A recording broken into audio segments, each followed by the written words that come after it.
It's finally here, so let's talk about Laal Singh Chadda. This is the long-awaited Indian adaptation of Forrest Gump. It's been talked about for decades, and it finally came out. And it's actually kind of good.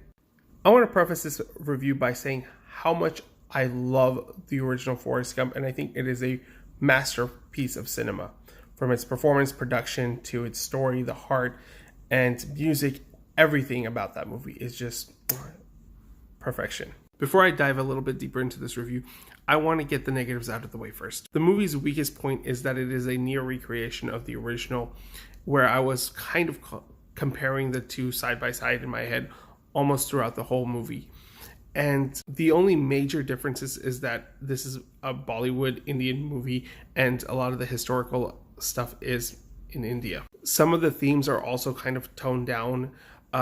So when characters do a certain thing, it doesn't feel as impactful as it did in the original. Specifically with Kareena Kapoor's character, who is the Jenny in this movie. I feel like I would have had a greater appreciation for this movie if I had a more in-depth understanding of Indian history. Having said that too, a lot of the events in this movie are a little bit more on the passive side, as it kind of happens in the background while Laal Singh is living his best life. Having said that, I think this movie has some really great performances, especially Amir Khan. I think he gives one of his best performances.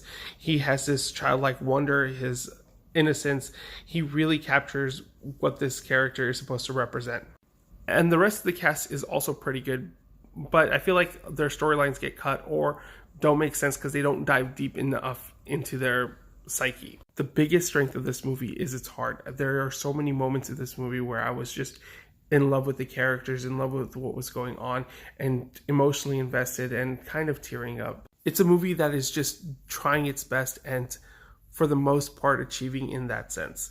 There are moments that made me laugh, there are moments that made me cry, there are those moments that just made me feel proud, and then some moments that just made me reflect and think that I could be better, I could do better, we as a society can do better. With all its flaws, I don't think this is a near masterpiece like the original Forrest Gump is, but it is so quintessentially Bollywood, it is so quintessentially Indian, it is so fun. The references are uniquely to an Indian culture, and there are just some really good moments, some great character moments. I enjoy this time. I highly recommend watching it with your family. Like I said, it's not going to be this groundbreaking film, but as a popcorn flick, you go watch it, feel good, and you'll leave with a smile on your face.